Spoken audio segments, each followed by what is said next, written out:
Alejandro Vidal posee una fortuna que mueve imperios. Sus empresas abarcan desde la industria tecnológica hasta la construcción de puentes en 3 continentes. Sin embargo, nada de eso se refleja en su apariencia cotidiana. Camina con ropa sencilla, viaja en transporte público y vive en un apartamento modesto al otro lado de la ciudad, lejos de las torres de cristal que llevan su nombre, cansado de relaciones falsas, de aduladores y de personas que lo aman únicamente por su dinero.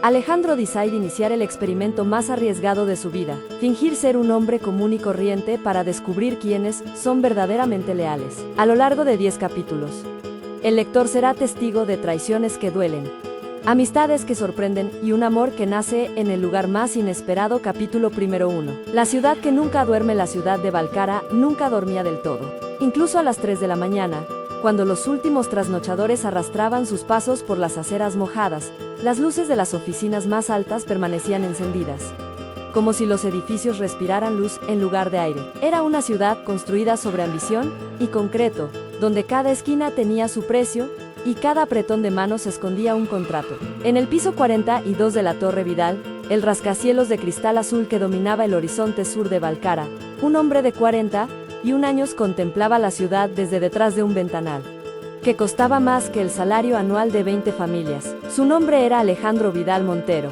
y esa noche, como tantas otras, no podía dormir. No era el insomnio del hombre agobiado por deudas, ni el del estudiante que prepara un examen. Era el insomnio del hombre que lo tiene todo, y, precisamente por eso, siente que no tiene nada. Alejandro se sirvió un vaso de agua, nunca bebía alcohol, una costumbre heredada de su padre, y caminó descalzo sobre el mármol frío hasta la ventana. Ahí abajo, en la calle Octava, había una fila de personas esperando el autobús nocturno. Un hombre con una chaqueta raída, una mujer con bolsas del mercado, un joven con auriculares desgastados.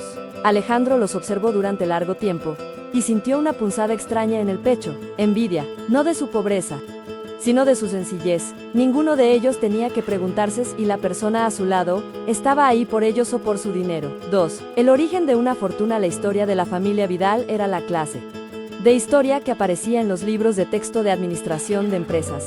El abuelo de Alejandro, don Ernesto Vidal, había llegado a Balcará a los 19 años con una maleta de cartón y 100 pesos en el bolsillo. Comenzó vendiendo telas en el mercado central, durmiendo en un cuarto que compartía con 4 trabajadores más. Don Ernesto tenía un don especial. Sabía leer a las personas, sabía quién cumpliría su palabra y quién la rompería antes del amanecer. Con ese don construyó alianzas que nadie esperaba, y para sus 40 años ya tenía 3 tiendas y una pequeña fábrica textil. Su hijo, Rodrigo Vidal, heredó el negocio y lo multiplicó, extendiéndose hacia la construcción cuando el boom inmobiliario de los años 90 convirtió a Balcará en una ciudad de grúas y andamios. Y luego llegó Alejandro. Estudió ingeniería en la Universidad Central de Balcará con una beca, porque Rodrigo insistía en que su hijo debía ganarse lo que tenía.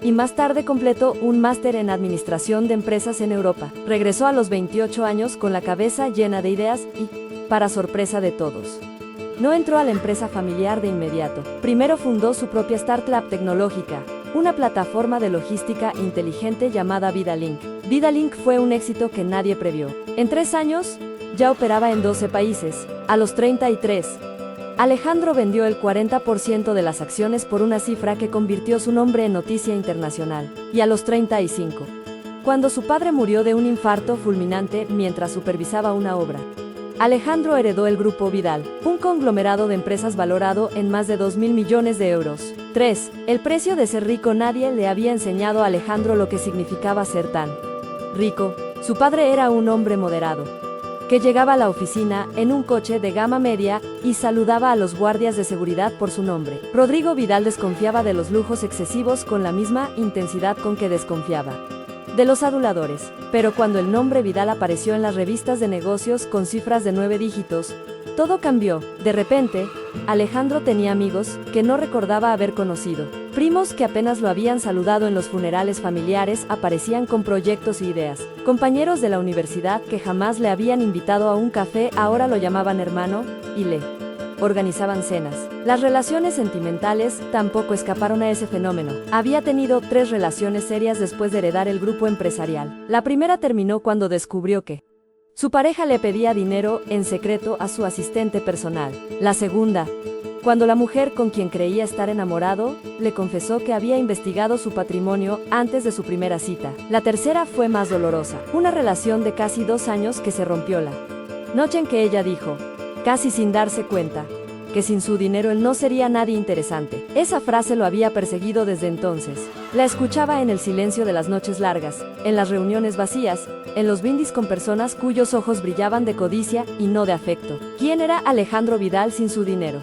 Valía la pena conocerlo. La noche de la decisión la idea llegó de manera inesperada, como suelen llegar las ideas que cambian una vida. Era un martes lluvioso de noviembre cuando Alejandro fue a recoger su traje al taller de Doña Carmen, la modista que llevaba 30 años cosiendo en el barrio de la Merced. Su chofer particular estaba enfermo ese día, y Alejandro impulsivamente decidió ir a pie. Caminó 10 minutos bajo la llovizna, con un paraguas barato que había comprado en un puesto callejero. En ese trayecto, nadie lo reconoció. Una señora le preguntó si sabía dónde había una farmacia. Un niño le ofreció venderle chicles. Un hombre le cedió el espacio bajo el toldo de una tienda para que se resguardara de la lluvia, sin pedir nada a cambio. Fueron 10 minutos. Pero Alejandro llegó al taller de Doña Carmen con algo que hacía tiempo no sentía, ligereza. La sensación de ser simplemente un hombre entre los hombres, sin escoltas, sin miradas calculadoras, sin el peso invisible de su apellido.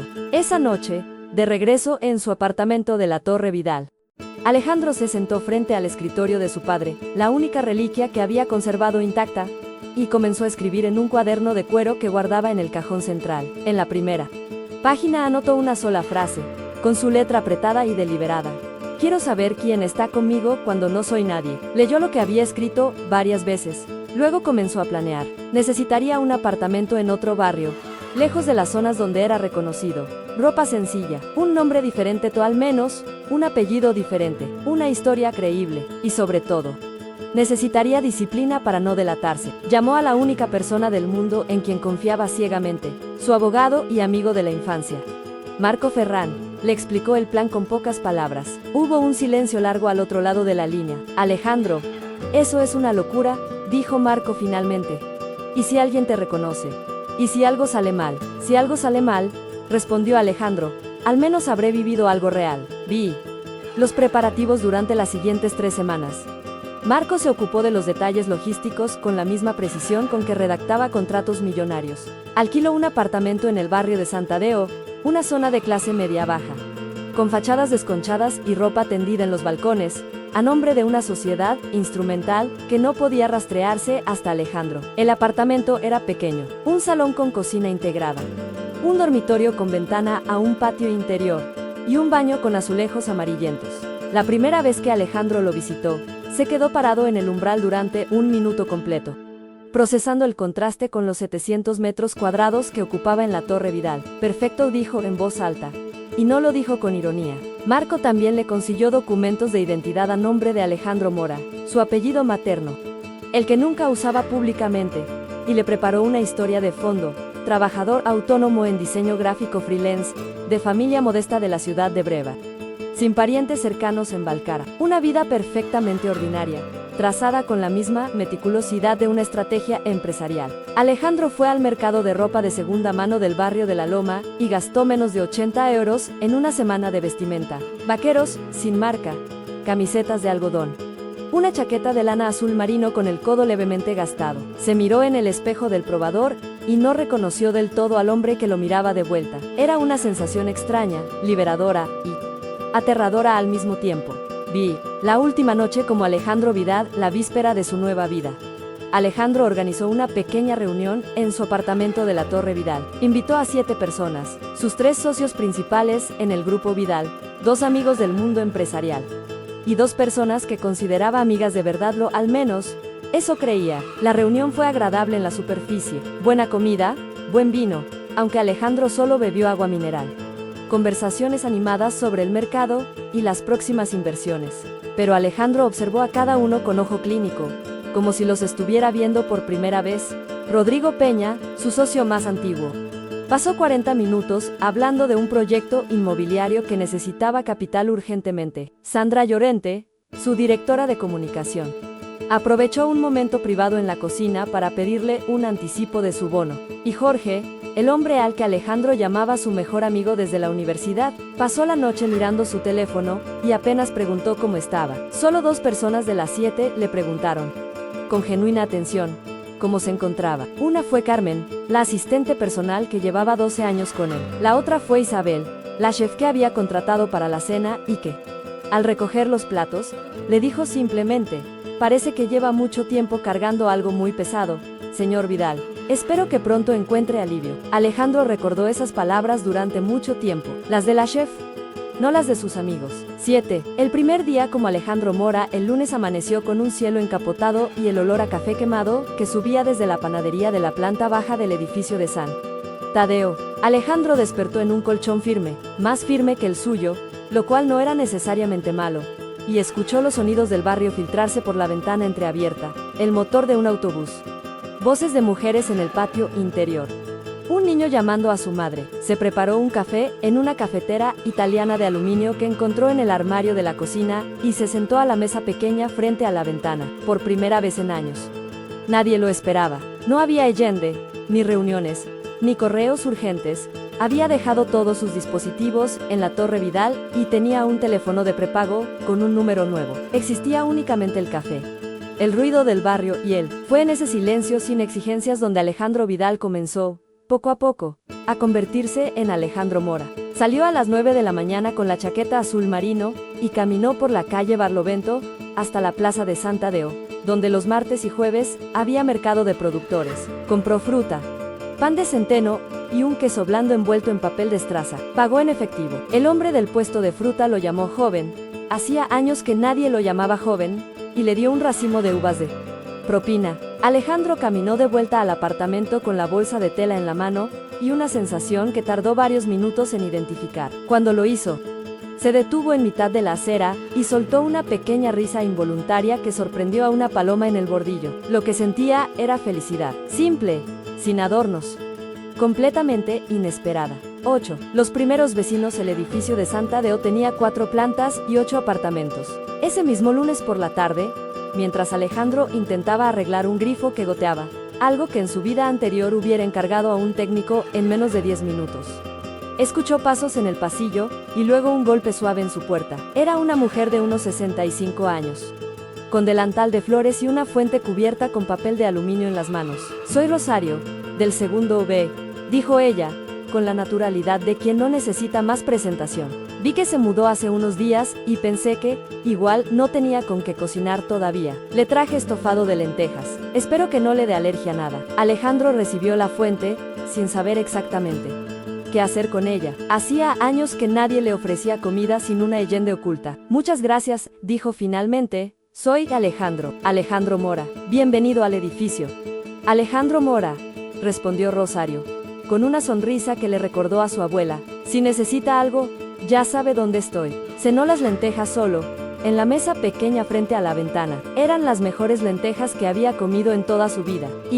Las reglas del experimento esa noche. Alejandro sacó el cuaderno de cuero y escribió las reglas que se impondría durante el tiempo que durase el experimento. Las había pensado durante semanas, pero no las había puesto por escrito hasta ese momento, como si hacerlo las volviera más reales y por tanto más difíciles de romper. 1. No revelar su identidad real bajo ninguna circunstancia. 2. No usar el dinero del grupo Vidal para nada personal mientras viviera en San Tadeo. 3. Observar las reacciones de las personas, sin manipularlas activamente. 4. Documentar cada encuentro significativo en el cuaderno. 5. No prolongar el experimento más de 6 meses. 6. Al final, ser honesto con quienes hayan demostrado lealtad genuina. La regla que le costó más escribir fue la última, porque al final, la honestidad era el mayor riesgo de todo el experimento. Podía soportar descubrir que nadie era leal. Lo que no sabía si podría soportar era encontrar a alguien que sí lo fuera y tener que confesarle que le había mentido desde el principio.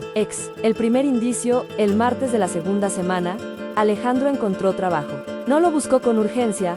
Marco seguía gestionando el grupo Vidal en su ausencia, bajo la coartada de que Alejandro estaba en un retiro de salud en el extranjero. Pero quería ocupar su tiempo de manera creíble y, al mismo tiempo, observar el mundo desde adentro. La ferretería Donoso, en la calle Barlovento número 42. Necesitaba a alguien para reponer estanterías y atender el mostrador por las mañanas.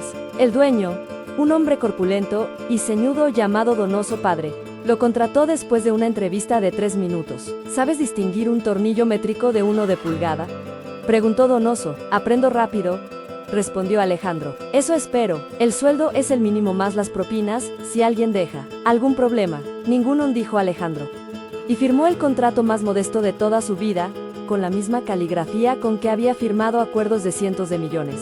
Fue en la ferretería, al tercer día de trabajo, donde ocurrió el primer indicio de que el experimento se convertiría en algo que no había calculado. Una joven entró a comprar pintura para pared. Llevaba el cabello recogido con un bolígrafo, manchas de yeso en el antebrazo derecho y la mirada de alguien que ha dormido poco pero que no piensa detenerse. Alejandro le explicó las diferencias entre las pinturas disponibles con más detalle del que era estrictamente necesario. Ella lo escuchó con atención real, no con la impaciencia que la gente suele mostrar ante los vendedores. ¿Usted también pinta?, preguntó ella, señalando sus manos. A veces, respondió Alejandro, que de hecho no había pintado nada en su vida. ¿Tiene un proyecto grande? Estoy arreglando un local para un taller de costura comunitario, aunque todavía no tenemos dinero suficiente para terminarlo del todo. Espero que lo consigan, y dijo Alejandro. Yo también, dijo ella. Y sonrió de una manera que Alejandro no supo clasificar en ninguna de las categorías que conocía. Pagó la pintura, recogió las bolsas y se marchó. No dejó su nombre. Alejandro la vio alejarse por el cristal de la ferretería y tuvo la sensación, completamente irracional, de que no sería la última vez que la vería. Así comenzó el experimento más peligroso de la vida de Alejandro Vidal, no el de fingir pobreza, sino el de empezar a sentir cosas que el dinero nunca había podido comprar.